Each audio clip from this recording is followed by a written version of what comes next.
thank you everyone for coming. We really appreciate you being here tonight. I'm going to give a brief introduction. My name is Ricardo Ramirez. I'm a librarian here at the Sacramento Public Library, and I'd like to thank you all for being here for Authors Uncovered with Maceo Montoya.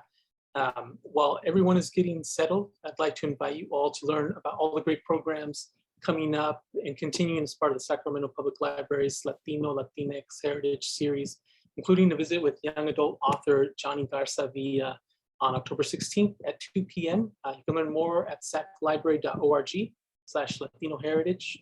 That website is also available in Espanol. Additionally, our commitment at the library to create opportunities for our community is growing stronger. And it's whether it's bringing one-of-a-kind author experiences such as Authors Uncovered tonight. We offer various virtual programs for all ages, from story times, book clubs, team programming, English conversation groups, and more. A bit of a housekeeping notes here. Please put your questions in the chat for the audience or the Q&A, and audience questions will be answered near the end of this program.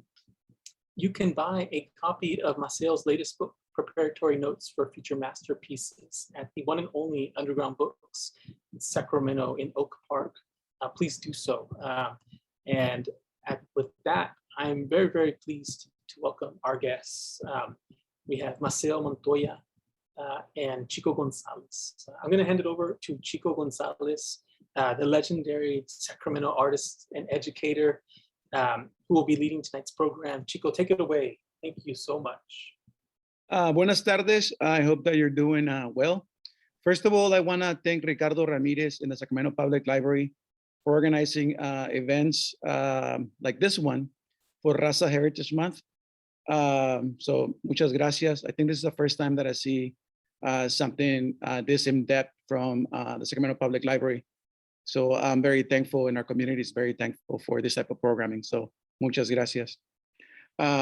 It's a pleasure to moderate this book reading/conversation with my compa and colega, Maceo Montoya. I've known Maceo for over 2 decades now. I think I met him back in like 1999 or 2000. He was fresh out of high school. And we had an art exhibit that his primo organized. It was called Out of House, and it was Out of House. And we were just starting in this road of Chicanismo. And we had some artwork, we read some poetry, and that was my first time that I met him. And that was 1999 or 2000. So I've known him for about 2 decades. And it's been a really great pleasure to see Maceo grow into this firme artist and author over the past 2 decades. And also as an educator, Maceo teaches UC Davis in the Chicanx Studies program. I've known him for a long time, and his artwork is awesome. I remember when he finished his MFA, and I was checking out some of his pieces.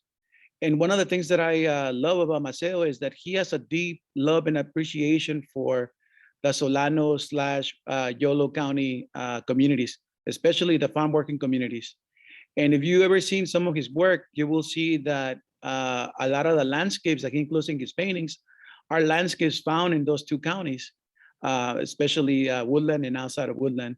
So I really appreciate that about him. And I know that in his written work, he also includes the landscapes of those communities and the stories of those communities.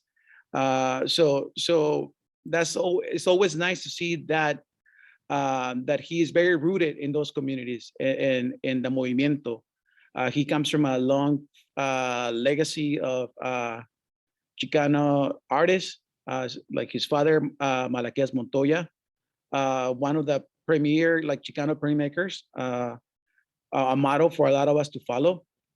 His late brother, Andres Montoya, who was also a writer, and he's still Jose Montoya, who was a founder of the Royal Chicano Air Force here in Sacramento. So I'm really looking forward to this reading by Maceo, and I hope that you are too. So bienvenidos a todos y todas y todequis.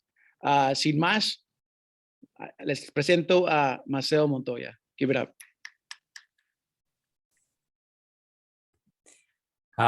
Well, thank you, Xico, for that introduction and reminding me of all the years that that we've known each other, and that really special first exhibition that we had at the house. And I want to thank Ricardo and Authors Uncovered and the SAC Library for inviting me to speak about my new novel and my work as a whole. And as Xico pointed out, my work is very much rooted in this community in Yolo County, in Solano County, in the agricultural region where I grew up.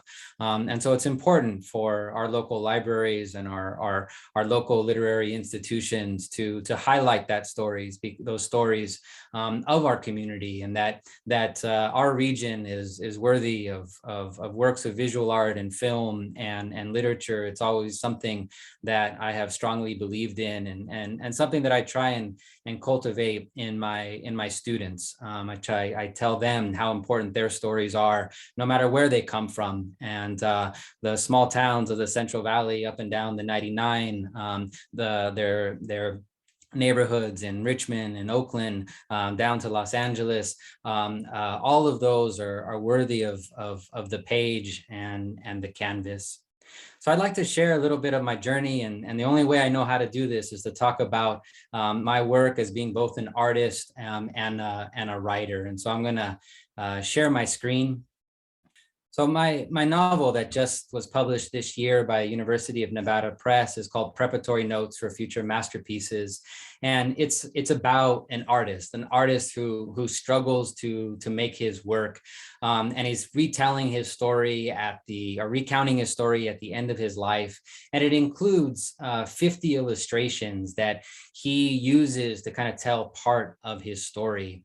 And so I call it a visual textual work. So it's definitely a novel, but for me, the graphic image is also an important part of telling the story. And it's something that I've kind of carried with me as one of the fundamental aspects of my work is how to tell a story and what mediums I can draw upon. When I first started, it was as a painter, and as I'll show in this series of paintings, it eventually morphed into my literary endeavors. I graduated from Yale University, and my senior year, I still was thinking that I was going to be a lawyer, and that I was going to, as soon as I graduated, study for the LSAT. But all along, I never stopped drawing, and I would do illustrations for different publications on campus. And my senior year, I was asked to paint this mural on the cultural center that was there on campus. And I was asked to work with Francisco Delgado, who was in the grad program at the time. And we were going to work together on the design and then paint it together. And so spring break of my senior year, Francisco and I and my friend and now colleague Carlos Jackson flew out, and we began the mural. And I can't tell you what that experience was like. I couldn't go to bed at night because I would just think about wanting to be out there working on the mural. I would wake up in the morning and just be desperate to get out there. I didn't want the days to end because I wanted to remain on the scaffolding painting. And it was something that struck me, that this feeling, this thing that I've been looking for, right? Something that I was passionate about, something that consumed me, that I had found it. And so I hadn't completely given up on my dreams of being a lawyer. That would come eventually, but I knew that I had to follow that feeling. And I learned a lot from Francisco and Carlos as well, my fellow artists on this project. And I had this idea that when I graduated, I wanted to find the small town near where I grew up, to return to California and to really teach myself how to paint. And I grew up in Elmira, which is a town of 300 people. And that's where my parents are. They still are to this day. And I love Elmira, but I just knew that I had to be in a town that was a little bit further away from them. Otherwise, I'd be doing chores all day. So I went and I was looking for these different towns, and I went to Williams, and I went to Esparto, and I went to Winters, and I went to Robbins, and I came across Knights Landing, and I started looking for apartments. And I came to this place called the Wayside Market, right there off of the 113. And they had this row of apartments in the back. And I went in and I asked the cashier if any of the apartments were for rent. And he just said, oh yeah, number 6, it just was vacated, and go on, it's open. And so I walked to the back of the Wayside, and I tried to open the door to apartment 6, but I couldn't. I thought it was locked. And I was about to return to the cashier and ask for the key when I saw this man across the lot start to walk towards me. And he was a heavy set guy, and he was wearing this bright red shirt, and he had this huge cowboy hat, and the rest of the place was completely empty. And later I would learn that it was mostly farm workers who lived in these houses and trailers, and at that time of day they were all gone at work. And so he was the only one around. And he kind of moved me aside, and he said something to me which I couldn't quite understand. And he just leaned into the door and opened it with his shoulder. And the door was warped, and so it had been stuck, but he knew that. And so he opened the door, and he just started showing me around and pointing to different things, and his language was so garbled that I could only just begin to try and decipher what he was saying. But what he was pointing out was obvious. There was like a water leak in the ceiling. You could see that the sheetrock was about to be burst through. There was mold that was seeping through the walls. There was just belongings that were scattered all about, as if the people who had been there had to leave in a hurry. The kitchen, there was still pots and pans, and they were just, they were caked with crud, and it was, what he showed was in a way, I guess, squalor, and these living conditions that must have been very difficult to endure. And later I would find out that that 10 people would live in these apartments, and they would trade off who was there, and then they would also live so many in these apartments in order to split the rent. So I knew that I wasn't going to live in the Wayside, but as I left this man's side, as I would frequently do, I would try and remember the features of his face, and I said to myself that he's going to be my first painting in Knights Landing. I eventually rented a room from a woman down the street, and she was, it's fine. I called her a great storyteller, but everyone else in town thought that she was the biggest gossip. And it was kind of amazing to me, because here I ended up living in this woman's house, who was able to fill me in on all of the people of Knights Landing and all my neighbors and all the stories. And so what could have taken me years to find out, the lady I rented the room from filled me in on everything. And people, depending on what side of town you lived on the white side or the Mexican side, they would call her Channel 3 News or Noticias 19, because she was always asking questions and reporting the answers. And I felt very fortunate to be in the presence of such a storyteller. Well, she was very curious as to what I was doing inside of her house in the back room all day. And so she would peek her head into my room and kind of see what I was working on.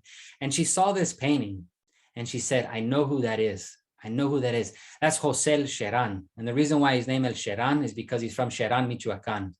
And his children, they're all Los Cheranes, right? Because they're all from Cheran as well. And then she said, let me guess, you couldn't understand a word that he was saying. And she said, ¿Por qué no tiene dientes? Because he doesn't have any teeth. So his language was it was so garbled. That's why I couldn't understand him. And then she went on and she said that one time he caught 47 rats in front of at the wayside, and he strung them on a string across the front. And I remember asking her, I said, well, why would he put them all on a clothesline or a string across the front of the wayside? And she was just like, pues sabe, like, who knows? She was just reporting the details, right? That she wasn't trying to get into José Cheran's, into his psyche. But for me, I felt like I was done with my painting, right? I had captured that moment of looking at him and trying to remember the details of his face. But then there was these details that were important to my landlady, who knew him, who knew of him, who knew these stories about him. And I started the process of thinking, how could I incorporate these details that were important to her into my work? One of my subsequent paintings that I was working on was this one, and I called it Campesino Carpool. And I would frequently do this, and just some of the accidents that happen in the creative process that you just follow. Your brush moves in a certain way, and that starts to form an expression on someone's face. So the guy who's closest in the back seat, his eyes almost looked like they were closed, and so I painted him as if he was sleeping. The guy in the middle, Seferino, he was kind of looking almost as if out the corner of his eye. I said, it's almost as if he's looking at the woman next to him, Lourdes. Maybe he's in love with her. So I started inventing these details, and Lourdes is staring out the window all dreamily, and I would come up some scenario that she was dreaming about. And I went around the whole car until I got to the man driving. And I said, well, his name is Juan Jose, and he kind of has this look on his face as if he's trying to puzzle something out.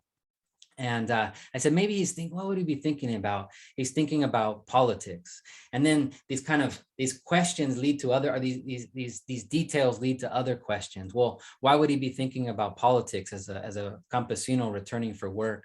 Well, and I remember that there was all these newspapers in the back of the wayside after they were thrown out to be recycled. And I said, well, maybe he was trying to teach himself English, and he began to decipher them. And as he was teaching himself English, he began to learn about the events that were happening in the rest of the world. And it was almost at that moment that this moment of excitement, that I had seized upon an idea. José Cheran, who's thinking about politics. And here he is in front of the wayside newspapers. And I think at the time, this was 2003, and it was the buildup to the Iraq War. And I had left a university where everyone was talking about issues. They would have been talking about the war. They would have been talking about the political situation. And yet in Knight's Landing, I couldn't have felt farther away. And so I kind of collaged a character that could be used to talk about all that was going on in the world at the same time that I could be in Knight's Landing and reflect on the lives of those around me, which included the undocumented farm workers that lived in the wayside, and that I eventually got to know because we all played soccer together. So here's José Cheran. I mean, I'm sorry, not José Cheran. Here's Juan José, and he's kind of debating or talking or kind of giving a lecture in front of Tacos Tonalá, which was underneath a cannery on the outskirts of town. Juan Jose would have these dreams where he would place himself in these different parts of the world, different political situations. In one scene, he's in Africa, and another, he's in the Middle East. Here, he's kind of leading, you can maybe recognize Che Guevara in a tracksuit and Subcomandante Marcos, and they're looking for the angel of the revolution. Here's another one where Juan Jose is dreaming that he's a coyote, a smuggler leading people across the border. And so I started to write these stories. And at first they were just like elaborate titles, and then they became vignettes. And then as I followed Juan Jose more and more, it became my first attempt at a novel, The Dreams of Juan Jose and Other Stories of Knight's Landing. Here's Juan Jose, I think, getting into some argument at a quinceañera. And then there's these other stories of Knight's Landing that didn't have to do with Juan Jose, but that a scene that I would see as I was walking around town or driving on the 113.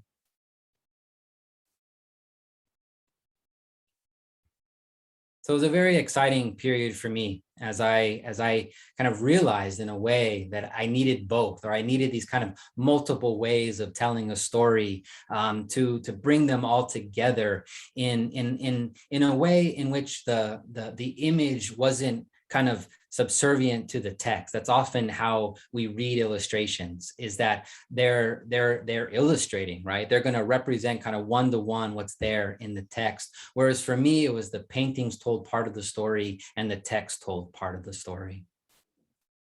This was kind of the grand finale where Juan Jose finally removes like his bandana that he's kind of known by, and all the different characters that I had created are there, including Jose El Charan that you see there in the center. So fast forward,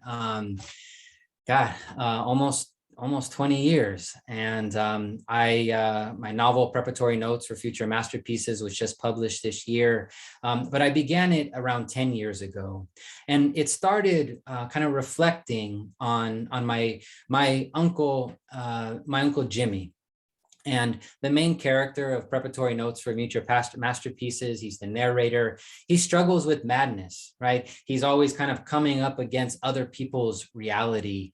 And he's an outsider. He's an outsider from his family. He's an outsider from his community. He kind of has this single-minded determination to become an artist, and almost to the exclusion of all else. But I would say it began with my Uncle Jimmy.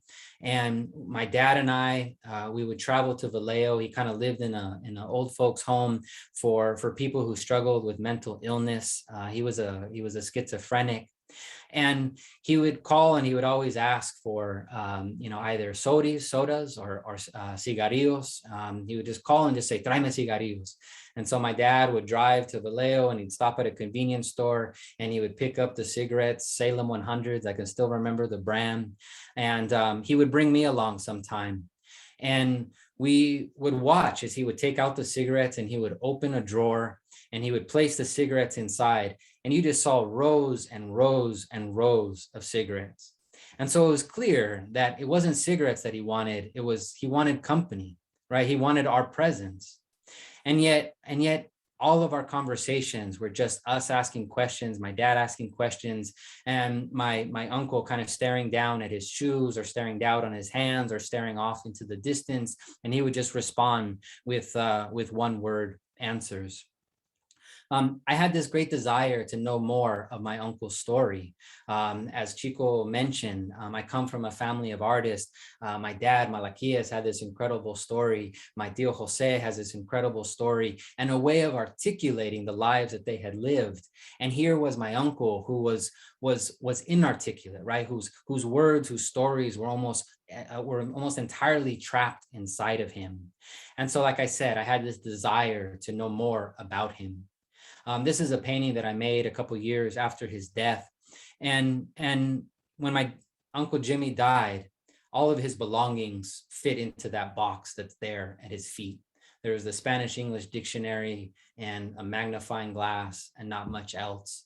And so there's a certain kind of tragedy, right, to his story, but then also the inability to kind of share that story. And I think what's wonderful about being a fiction writer is that you can take something like that and you can run with it. You can invent worlds. You can take some semblance of that character and create characters around them and create a whole narrative that breathes life into that nugget of a story. And so my novel begins there. I also was very much influenced by these different authors that tackled history, whose central characters were impacted and their lives were interweaved with these historical events. And so there's Salman Rushdie's character in Midnight's Children, whose kind of birth traces the birth of India in post-colonial India. There's Gunter Grass's The Young Boy in the Tin Drum, kind of the lead up to pre-war Germany, the lead up to World War II. Of course, Gabriel Garcia Marquez's book, 100 Years of Solitude, Macondo being a metaphor for the whole history of Colombia, but also of all of Latin America.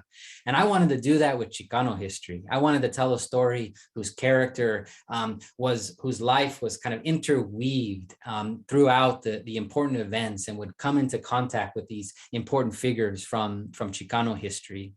But what happened, I discovered, is that my character would come up would confront these histories and then just run in the opposite direction, right? He was so focused on his own art and his own dilemmas, all that was going. The most important thing was himself, right? He was kind of very much an egotistical character, and so I have all these events. Here's my character who, you know, in a way is there kind of at the beginning of the Zoot Suit riot in 1943. There's some references that maybe he's the one who started it. Here he encounters a young itinerant preacher in New Mexico, and this is Reyes Lopez Tijerina, who led the land grant movement in the 1960s. But the story takes place in the early 1950s, so they're kind of both at this time before they've discovered you know, their destiny. In the case of Reyes Lopez Tijerina, this kind of political civil rights, land rights movement that he started. When my character ends up in DeWitt State Hospital, which is just was in the foothills, he comes across the artist, the outsider artist, Martin Ramirez. And then my character also claims to have been there at the end of Oscar Zeta Acosta's life. Oscar Zeta Acosta was a very prominent both political and literary figure in the Chicano movement. He was a politically active lawyer, and then wrote two incredible autobiographical novels, Autobiography of the Brown Buffalo and The Revolt of the Cockroach People. And then he disappeared mysteriously in 1974 in Mazatlan, which allowed me an entry that maybe my character, my protagonist, was there and played a part in his disappearance. But again, as I say, my character was very much focused on himself and kept turning away from this history. And you know, anyone who writes, they may have had similar experiences where at some point you just have to trust what happens, you know, the direction that your characters pull you in, and what's organic to your creations. So I would just like to read a piece, a short piece, and then I'll turn over the conversation, turn over to Xico and the dialogue that I hope to happen. So the narrator, and he's unnamed throughout, he writes these preparatory notes all in preparation to write his novels. And he never gets around to actually, I'm sorry, to not make write his novels, to make his paintings, right? So he never actually executes his paintings. He just writes these elaborate preparatory notes, and he wants to break this cycle. And so he enrolls in this online course, and the instructor sends him a letter and says, I want you to draw a crowded cafe. And the only crowded cafe that he could think of, or that would be similar, is this billiard hall just down the road. And this is taking place in Albuquerque in the 1940s. And he makes all these assumptions about billiard halls and the people that would go to them, that they wouldn't appreciate fine art, that they wouldn't understand what an artist is attempting to do, that they would be ruffians and whatnot.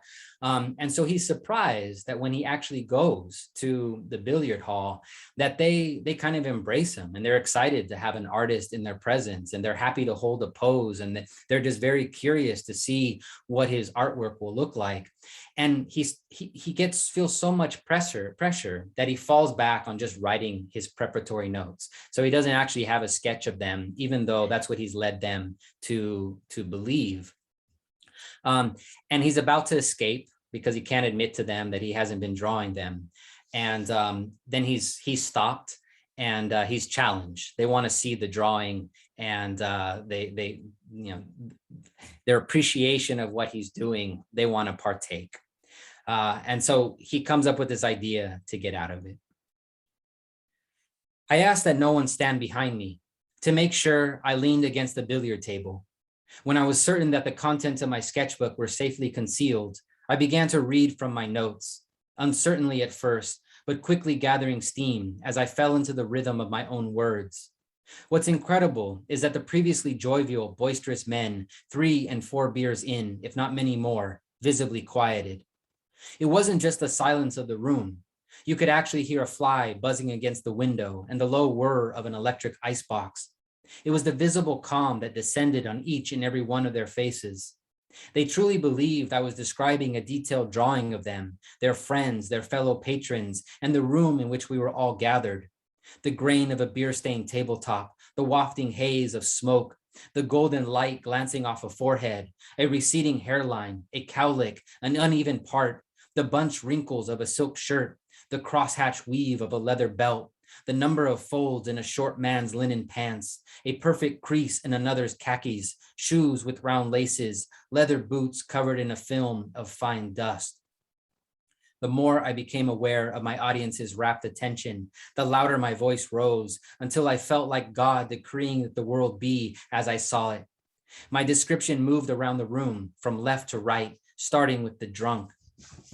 I described their faces, the broad bridge of a nose, nostrils the shape of a pinto bean, untrimmed nose hairs, an eyebrow with a scar through the middle, brown eyes speckled with green, black piercing eyes, the sharp plane of a cheekbone, sunken eyes, a pronounced chin, wide jowls, a pockmark, a mole, a stray mustache hair, chapped lips, skin the color red earth, ruddy skin, wrinkled skin. I described the room's minutest details. The reflection of a ball formation in a man's glasses, the crisscrossing shadows on the splintered wood panel floor, the downy texture of green felt, the 8 balls crossed like highlight, a hint of white chalk on a black fedora, two-tone shoes, an untied shoelace, a silver timepiece. I described it all. The shadows, the highlights, the midtones, thick lines giving way to thin ones, the prominent details supported by the insignificant, more details than they could ever process, but they tried hard. Even though I was describing them in the billiard hall that we still occupied, my description seemed to transport my subjects so that they were imagining men in a billiard hall thousands of miles away. When I finished, there was silence. I waited for the reaction. I looked at the walrus and his 2 weasel friends. I turned to the bartender. They all had the same look on their face. And if I may interpret their expression, it said, "We would really like to see this drawing, but we are content not to see the drawing because we understand it is bad luck to see an artist's creation before it is finished, but we are still happy to know that such a drawing exists." So surprised by the effect my description had on the crowd, I actually thought of giving in and showing them the drawing. I had to remind myself that there was no drawing to show. No. Thank you.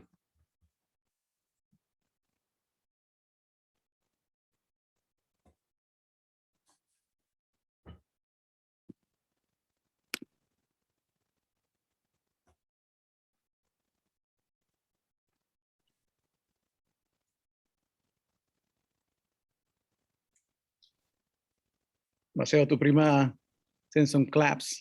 I just saw it. Hey, Mama. So it's great. I really love your presentation. You took us from the very beginning till now. And I really like how poetic your voice was. To me, it was like a long poem, and I really enjoy that. So let's get into the plática, and I'm going to ask you some questions. Sure. So what inspires your creative endeavors?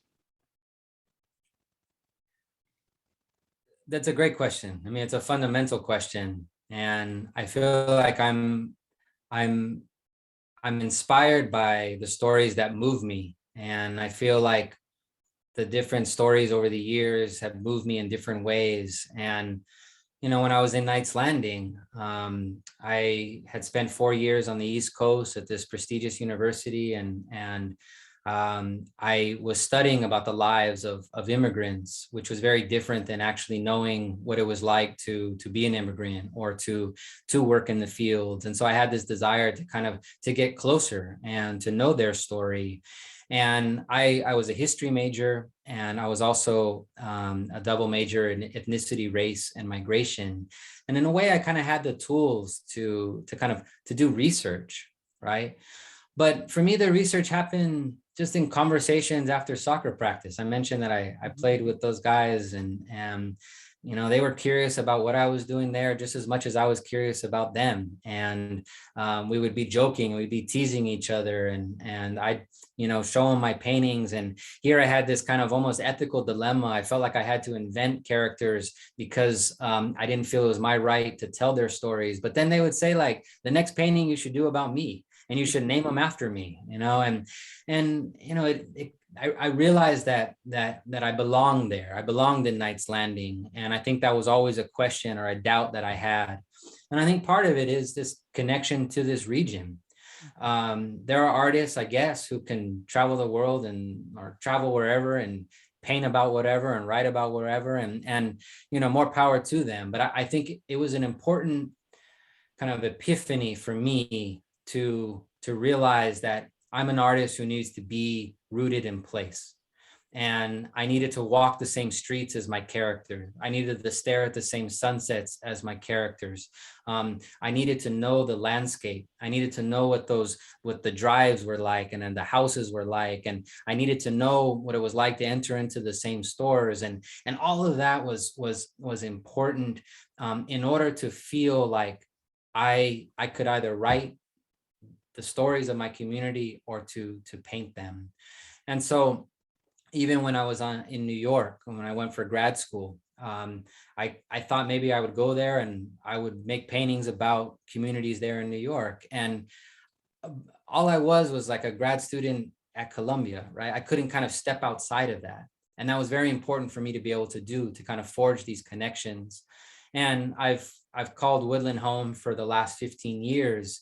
And one of the reasons why it felt like a home that was rich for my work was because I could be myself, right? Which was an artist, which was now a professor at UC Davis, and I could step outside and interact with my neighbor, and they could be from a completely different walk of life, and different occupations and different backgrounds, and so. To answer your question, what inspires my work, I feel like it's this deep rooted connection to place, and that place takes the form of the stories of the people around me, but then also the landscape that we all are part of. No, I really like your story about La Chismosa and how she gave you all the background information and all the characters, all the las personas at that campito, right? Yeah. So, Reina, just talking to you throughout the years, there's something that I noticed that inspire your work, stories that are told to you by different members of the community. Yeah, no, that's true. So two of my novels, The Deportation of Wopper Barraza, which was published in 2014, and then You Must Fight Them, which is the title story of it's the novella of a collection of stories. And both of those were like stories that I overheard at a party. And The Deportation of Wopper Barraza was about someone's brother who had gotten his fourth DUI and had been deported, had his papers revoked, and so then was deported to Mexico, a place that he hadn't been since he was 3 years old, since he came with his parents. And that's all it was. That's all I heard. Someone called him an idiot for getting his fourth DUI. But for me, I just I held on to that story, and I just kept on thinking about what would it have been like for this young kid, this young man, who obviously kind of had like a kind of a troubled existence here in Woodland. What was it like for him once he returned to Mexico? And I wanted to follow that story. I wanted to answer my own questions. And the same thing for You Must Fight Them. Again, story overheard at a party. A couple of my friends had gone to school with a girl who, in order to date her, you first had to fight her 3 brothers or 4 brothers. And one of my friends had dated her and had fought the brothers, and then they moved on. They moved on to the next conversation. But for me, it was like, wait a second, what world does this exist in?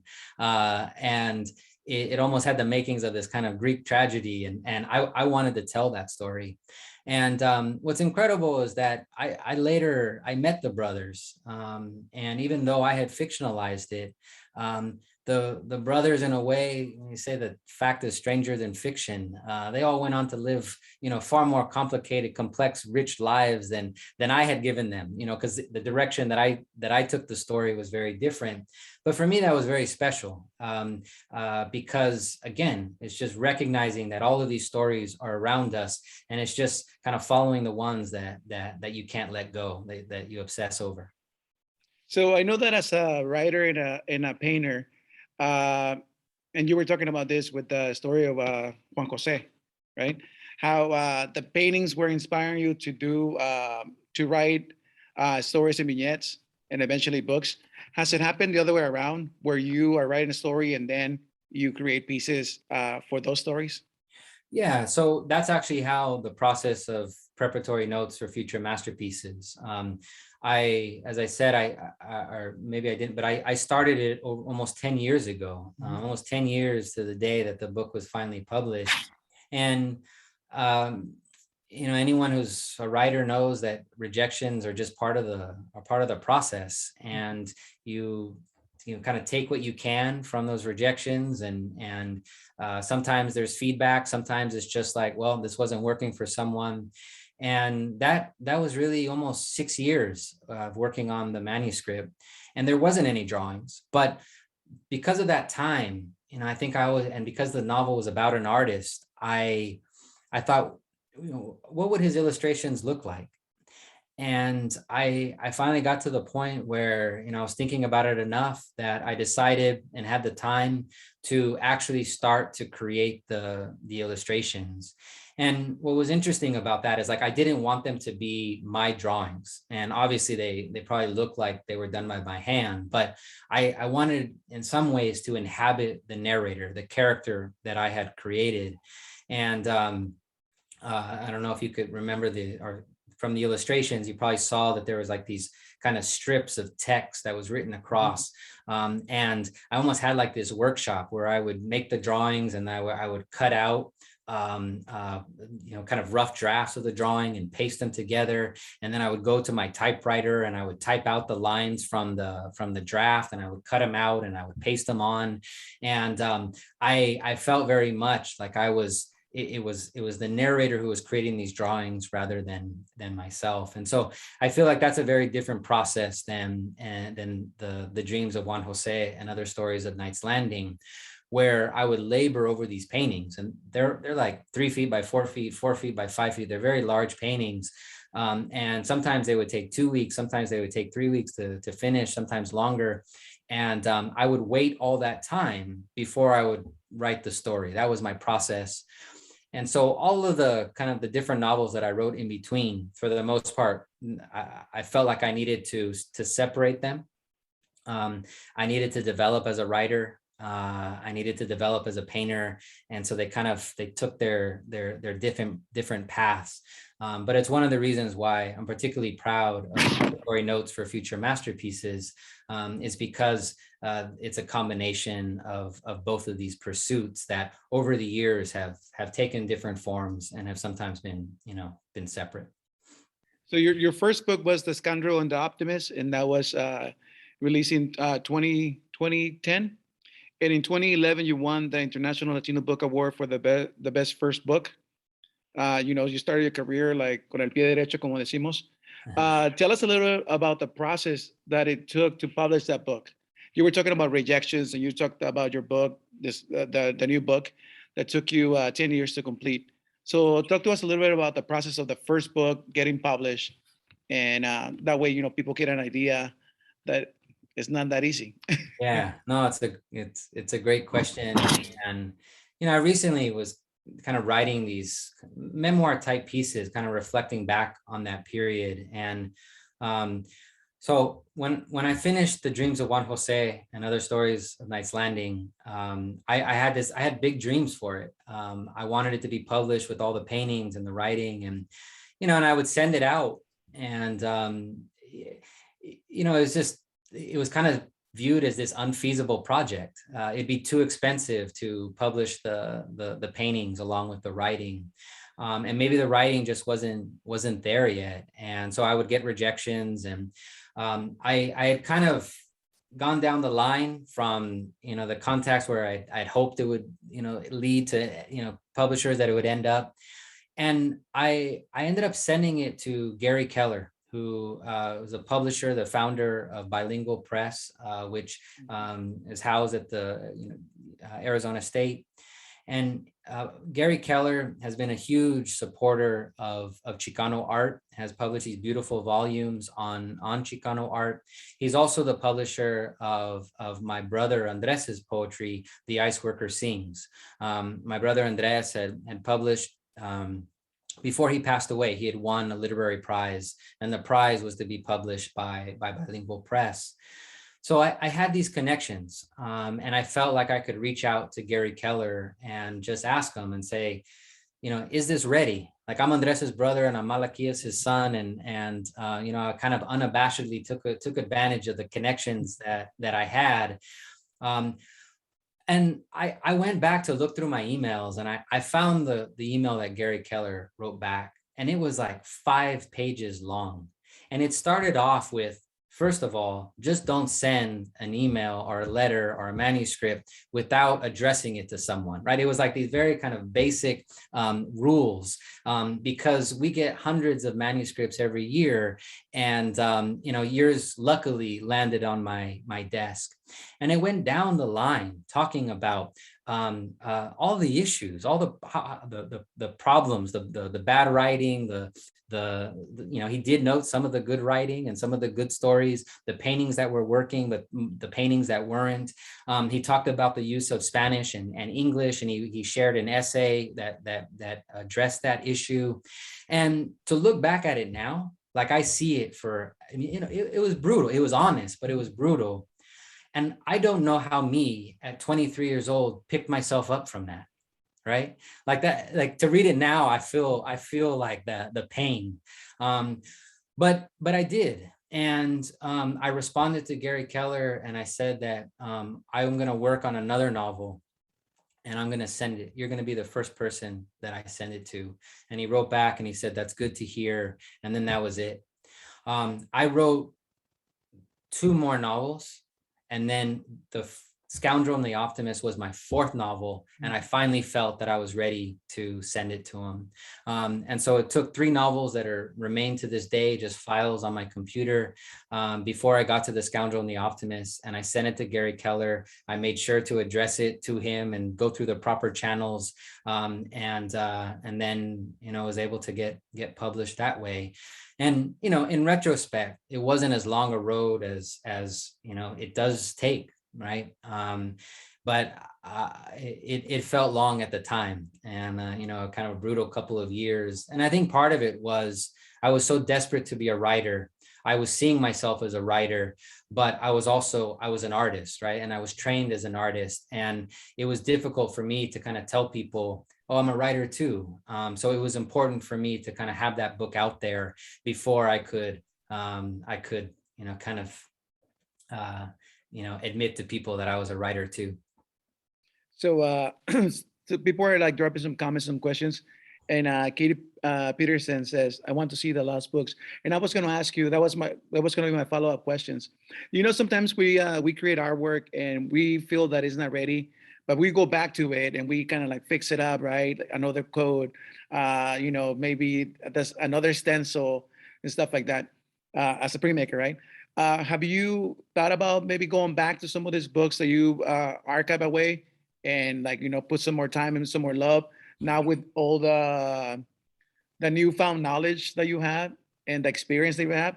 Would you think of maybe going back one day and bringing those books back? Yeah. So, I have gone back to the Dreams of Juan Jose.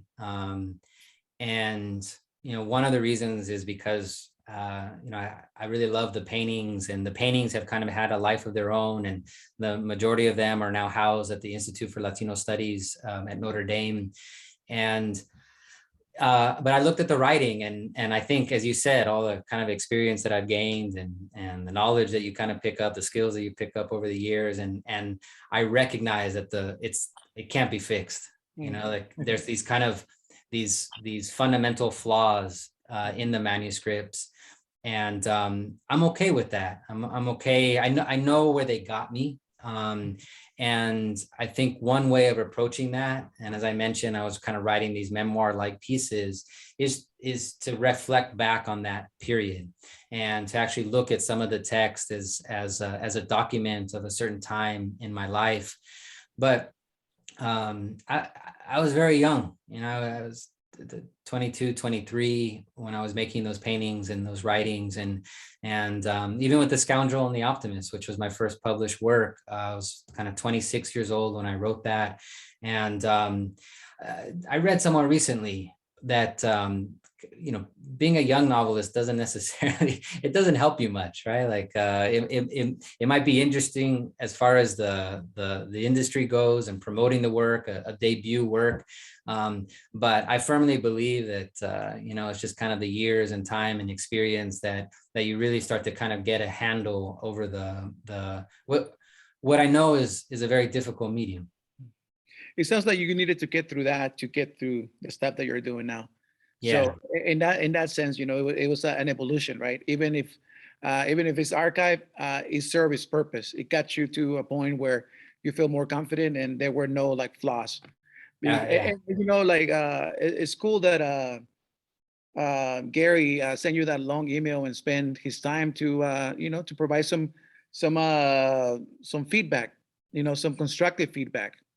No, absolutely. And Gary Keller passed away this year, and I never met him in person. And I never got a chance to thank him for the impact that letter had. And when you're a young artist, a young writer, those kind of when someone spends that time with your work, it can be a lifeline. The narrator of Preparatory Notes for Future Masterpieces is very different from me. But one thing I feel like we share in common is with a lot of artists is this kind of deep insecurity, right? And so you need these moments in your career or your journey for there to be someone, a voice of encouragement, someone to kind of to be honest with you and to give that constructive feedback so that you can take it and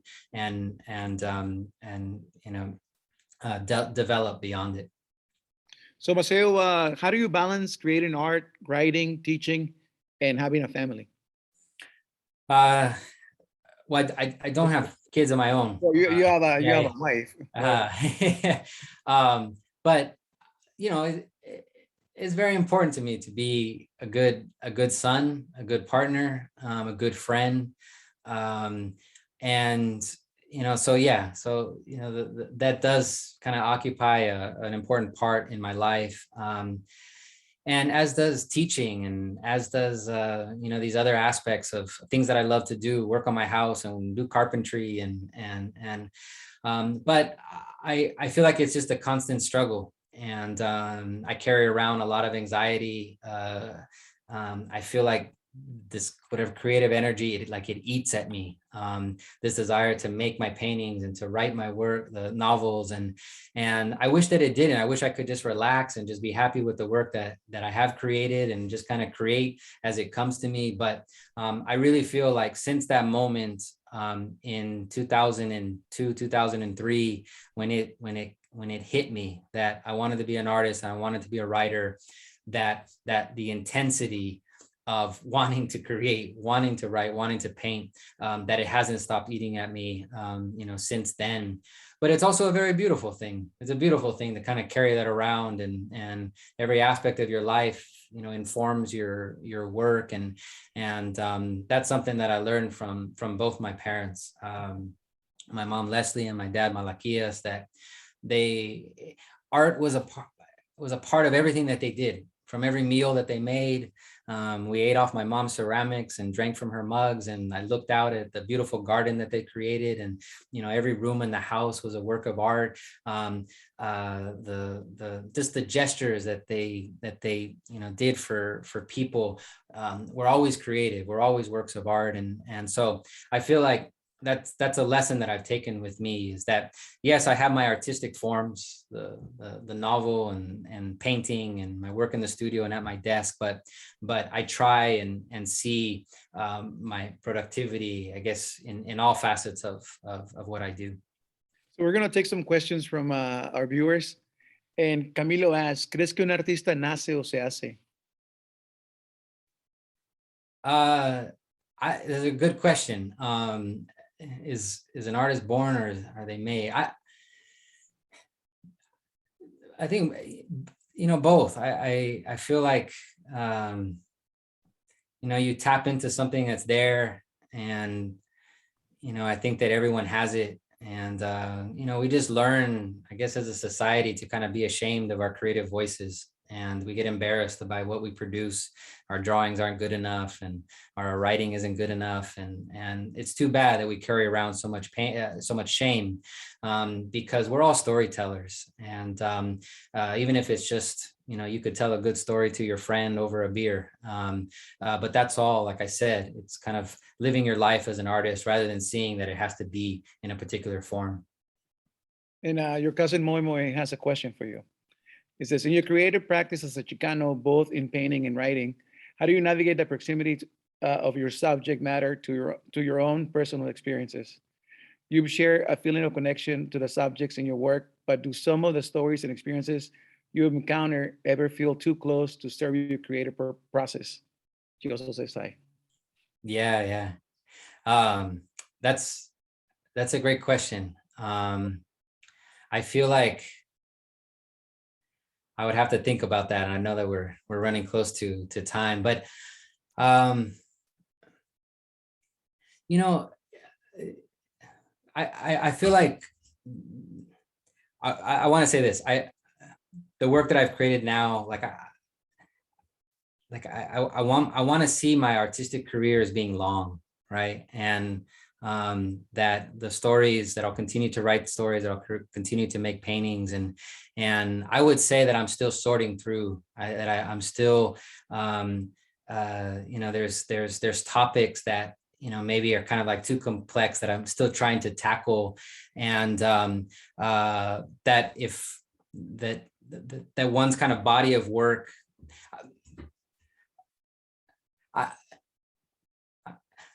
Sorry, I feel like I just need to continue thinking about that question, Moy, but I appreciate it. You kind of stumped me. No, it's kind of like when you were talking about the deportation of Wopper Barraza, right? Like knowing that story and his faith, you know, going to a land that he does not know or hardly remembers. I don't know how old he was, but I'm assuming he was maybe like his late 20s, early 30s, to be sent to Mexico at age that he hadn't like been there since age 3. It must have been a very big culture shock. Even though Woodland feels like you're in Mexico, right? Yeah. But like the whole being like taken from there into Mexico. I mean, like, how did you feel like writing that story? I see.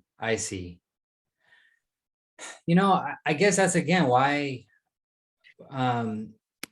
you know, why place is so important for me. At the time that I was writing that novel, I was working with like these young kids on this mural. And I remember like we had this pool party, like at the end of the day after we were finished with the mural, and it was on a wall, and on the other side was a pool. And the owners of it said, hey, once you guys are done painting the mural, why don't you guys come over and swim? It's really hot out. And I remember like at the end, you know, we're sitting around, we had already been swimming, and one of the kids like looked at their arm and said, oh, look, my arm is prettier than yours because I don't have that, the scar, which was from like the vaccination. Yeah. And about half my students like looked at their arm, and about half of them had it. And it was slowly over the next couple of months that we worked on mural projects that I realized that all of the kids that had that scar on their arm were not only just born in Mexico, but they were also here undocumented. And I had no idea, right? To me, they just seemed like normal Woodland kids. And I guess that was my entry into that story, was kind of understanding whatever normal, right? But like what a Woodland kid, what a Woodland kind of worldview was like. And how would I take that? How would it be shaped by the culture shock of being in Mexico? Yeah. So I guess my entry often is to find that which is familiar, that which I know, that which is specific to the place that I do know well. Cool. Monica has a question. I was actually going to ask it too, but I'm glad that she brought it up. She says, or they say, what advice do you give to young writers, artists, and other creatives? Well, I always try and be as encouraging as possible, and also to talk about how high the stakes are. Like there's a dearth of stories out there about their communities for the most part. You know, I work with mostly university students. They come from the Central Valley, they come from the Bay Area, they come from LA. They come from places where they have not seen stories written about that resonate with their lives. And I tell them, if you're not writing the story, then who will? Sometimes it's just to document and to record and transcribe their own parents' stories or their grandparents' stories, to preserve them in some sort of permanent way so that they can be shared. Because I know how important it is to come from a family of artists and to see their stories told over and over, to have my grandmother, I can still return to her story and to her image and to the words of my Tio Jose's poetry, and I can revisit my grandmother because she's preserved in that way. And so art has that important function, and as I said, the stakes are that high. So I try and emphasize that. I also tell them that it's one thing to make art for some sort of assignment, right? It's another thing to kind of what happens when it's not being asked for, right? You're not asked to write a poem, you're not asked to write a short story, you're not asked to write an essay. What is it that you produce when you're alone, and don't have that kind of that structure? And that's really important. And I try and kind of share that, not as a warning, but just as prepare yourself, right? Like know that time is ahead, because it can be a very lonely journey, and you need to know that you can kind of trust yourself to find it within you, to make that work when no one is asking for it. Maceo, I know that you recently joined social media. Yeah. People can find you on Instagram at Maceo Montoya. But something that I noticed lately is that you are doing a lot of like drawings of that community. And you're kind of like doing like collages where you're like putting like little like dialogue of what's happening there. Is this just like something that you're doing, or you're working towards something with it? Yeah, it's a series of drawings that I kind of have worked on over the past 10 years. And it started, I was working on the kind of transforming my garage into my studio, and I didn't have a workplace, and I just felt very empty inside, not being able to make my art. And so I just started working on these small drawings, and kind of just looking around me and these different scenes that either Alejandra, my partner, and I would see on our walks, or that I would see throughout the day and think to tell her, like, I saw this, today, and as a way of sharing my day, and I would want to share these images. And so there's these drawings, but then there's also the text is kind of addressed to Alejandra. I don't know. I've done these different visual textual projects with poets over the years, and I've kind of learned that what an artist does is not that much different from what a poet does. And I see these as kind of these small poems, the text, the drawings, the way that they're working together. And in that sense, I don't know what the larger project is in the way that I would know that a novel is a novel or a painting is a painting. But I'm happy kind of leaving it, they are what they are right now. So I'm really enjoying them. So here's another question. In your book, Chicano Movement for Beginners, you mentioned that when you left home for the East Coast, you realized that the concept of Chicano was not well known. Do you find that in our own region sometimes as well? Oh, yeah, absolutely. I mean, most of my students who come from California, they know Cesar Chavez, they know Dolores Huerta, maybe they've encountered them in their high school curriculum, but for the most part, our educational system fails when it comes to teaching the Chicano movement, integrating Mexican history into their sense of history. And so it's not until they come to the university that they're getting that curriculum for the first time. And I have students who, maybe they took my introduction to Chicano culture class their senior year, and they're taking it as a GE, like a requirement. And they've approached me after class, and this has happened numerous times, and they're almost kind of palpably angry that they could have gone through their entire education and not have encountered that history. And so it was almost kind of a stroke of luck that they signed up for that class and they got a glimpse into what they had been missing.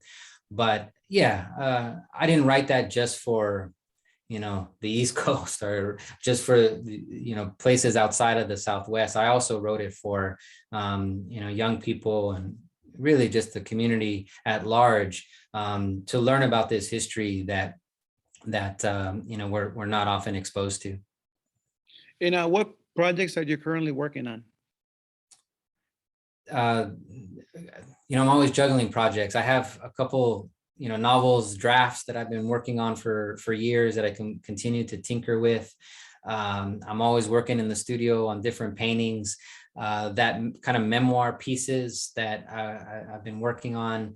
I've attempted a short film called Pete Hates the Dodgers, which is like a foray into filmmaking, and I don't know where that'll take me, but I'm always looking for these kind of new narrative forms, and so that one always kind of I've been curious about that one, and my cousin Tomas had some experience making films, and so we joined together to work on it, and it's been a good experience, and learned a lot from it. But all these different projects, I guess, are swirling around at the same time. Can you give us a little glimpse into one of those novels that you're working on? A glimpse. That's a good question. Like a little preview. Yeah. Well, it's called The Second Coming of Octavio Paz, and it's this kid whose name is Octavio Paz, and he kind of is this return, and it's another story that involves deportation, but it's more of like a woodland story and a corrupt lawyer and a love affair, and I've had a lot of fun writing it, and yeah, still a work in progress though. Cool. And what do you want your readers to live with after reading one of your libros?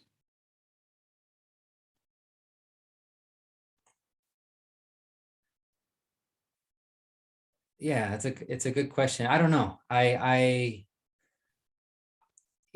want them to laugh, right? I want them to be moved by the story. I want the narrative flow. I want them to get to the end. I want for them to turn the pages. I also want to introduce kind of these idiosyncratic voices.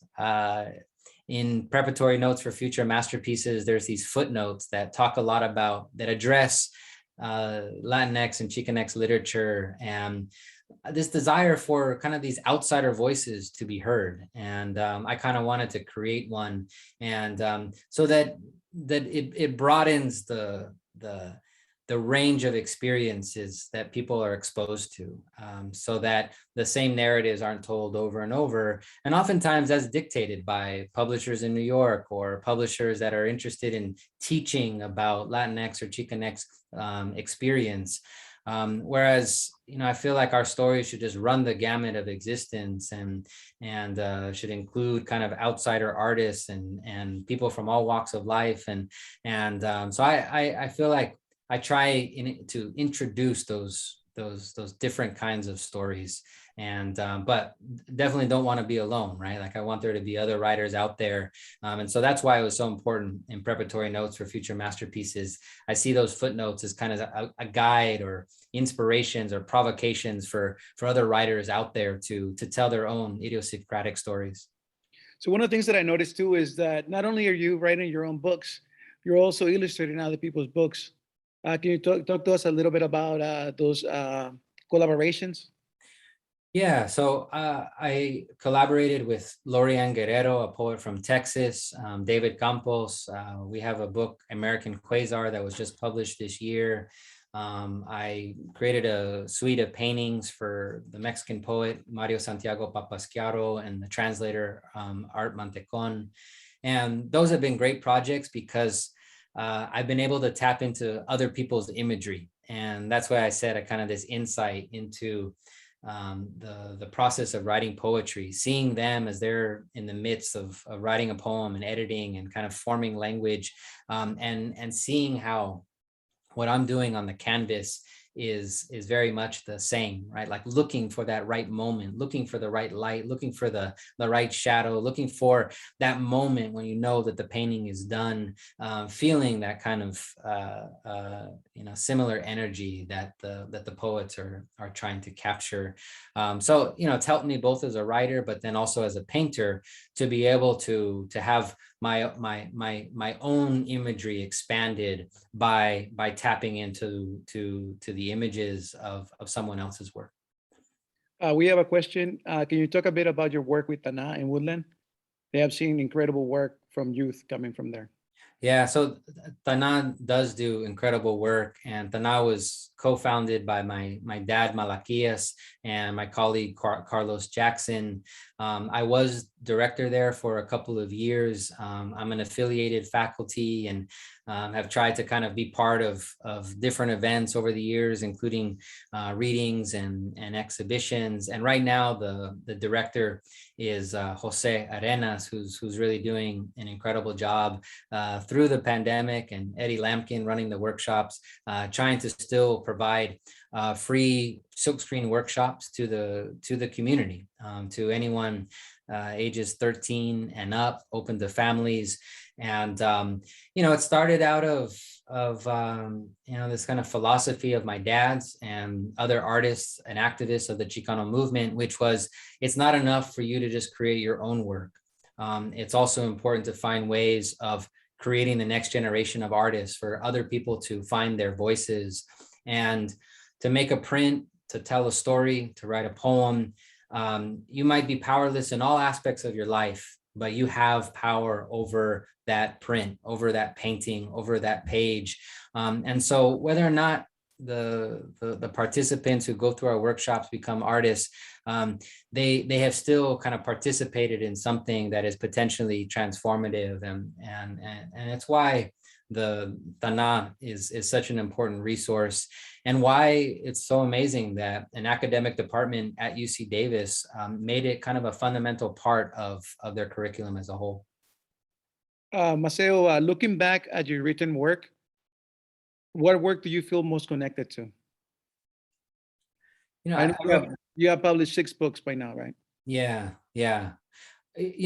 Letters to the Poet from His Brother, which was a book that I also kind of brought together my paintings and writings. And that was a book that's very close to my heart, because I talk about the legacy of my father as a Chicano artist, and kind of being raised within that tradition, and how I have found my voice through both connecting to my father's work and that tradition of work, but then also how I can push it forward or kind of move it in new directions. I think that was very important for me to do, was to figure out what my voice was going to be. And it also talks about the impact that my brother Andres and the loss of him at such a young age, how that is something that I've carried with me and that has informed my work. I don't think you can lose someone that is so close to you and, kind of not always be thinking about death, right? Not always be thinking about what it's like to lose the people that are closest to you. And I think it's something that in my paintings and my scholarship, like even Chicano Movement for Beginners, right? Like I'm thinking of the death of that generation. I'm thinking of the death of the movement. I'm thinking of the death of my tío Jose, who that was around the time that I started to write the book. He had passed away. And it's like, who's going to tell the story? Who's going to preserve that history? So I'm kind of always thinking about loss. And it's for me, an important motivator, and it kind of weaves throughout my work as kind of something that underpins it. Something that I was thinking earlier when you were talking about writing our own stories, and you started talking about your family and how a lot of those stories have been saved either through oral history or in written form. And one of the things that came to my head as soon as you were saying that is La Jefita, Yeah. that poem by your tío Jose, and imagining your grandma and the Yeah. palo making tortillas. Yeah. So definitely, right? It resonates. Our stories are collective sometimes, and they resonate with us. So I wanna thank you for all the work that you're doing. Uh, where can people purchase your book? Wherever books are sold, Ricardo mentioned the bookstore. Is it Underground Books? Is that the bookstore? Yeah, Underground Books, Sacramento. Okay. You can also purchase it, different online retailers. You could get it directly from University of Nevada Press. And yeah, hopefully, those of you in the audience, there's a reading that we do in person someday, and I'll be there to sign your copy. I feel like I was in Sado Gigante. So people can also, if they want to know more about you, they can go to your website, www.maceomontoya.com, and they can follow you on Instagram at Maceo Montoya. I don't know how long we're supposed to be. We can talk like forever because I haven't seen you in a while. But what is coming up in terms of art? Are you having an art show anytime soon, and where? No, I'm not. I don't have an art show coming up. I guess just the two books that were published this year, American Quasar and my collaboration with David Campos. It's 19 monoprints that I did, kind of working with his poetry, and then preparatory notes for future masterpieces, which is both, an illustrated novel. So that's my exhibition in a way have kind of taken the form of these different kind of publishing ventures. Moy says the personal as an access point instead of thinking it's too close to engage. Bravo, primo. Thanks, Xico. How does it feel to be? Actually, let me ask you this instead. What does your dad? I know you're super close to him. What's that your dad thinks of you and the work that you're doing? What is something that he has told you that is going to stay with you? That's a good question. I guess my dad was very hard on me, right? Like very strict, very, emphasizing discipline, and like all the way up until like my mid-20s. And then at some point he just kind of let go and just became proud of anything that I did. Right. So it didn't matter what I did. And I'm grateful for that. I'm grateful for that support. I'm grateful for, he has kind of his philosophy of art and what art should do. And he's allowed me to find my own and develop my own. And I've never felt any sort of anxiety over, do I have to distance myself from him or from his work or from his legacy? I've only seen it as an important part of who I am, and I've been appreciative of his influence. And God, how lucky I am that I get to see him and to talk to him and to see his artwork and to see him kind of constantly creating. Into his 80s, he's still making work, and to see him at work in his studio. And so it's not one comment. It's just his example that I always carry and try and emulate. Un saludo y un abrazo a Malaquías y a Leslie. They have always been like super supportive and very, very nice. So I'm glad that you have role models to follow in your parents. So one love to them. Do you have any parting words? No, just thank you so much, Chico. It's great to have this conversation with you, and I know that we plan to have another conversation on your radio program, and so I look forward to that. And you're right, we have this long dialogue going back 20 years, and I'm grateful for your presence, and also just how you continue to make this work and to be committed to our community and to inspiring another generation of artists. And yeah, I've been grateful to share this journey with you as a colleague. Un placer para mí también. And I see Ricardo over there. His picture is up. He's in the jungle somewhere. I'm here. Thank you so much to both of you, Maceo and Xico. I mean, Xico, we could have this conversation all about you también, because I think you guys are both incredible just assets to our region and Chicano culture just throughout. So on behalf of the Sacramento Public Library, Ricardo Ramirez presente, and I want to thank you both and everyone who's been here this evening and everyone who's watching on Facebook. And we just hope you all have a great rest of the night, and nos vemos. We'll see you again. And so thank you, Xico. Thank you, Maceo. Incredible night. Thank you so much. Go get the book. Yeah, and please, you can see any of all of Maceo's books that are available on our catalog, saclibrary.org. And you can find preparatory notes for a future masterpiece at Underground Books in Sacramento in the historic Oak Park neighborhood. So thank you all, and have a great rest of the night. Thank you. Buenas noches. Good night, everyone.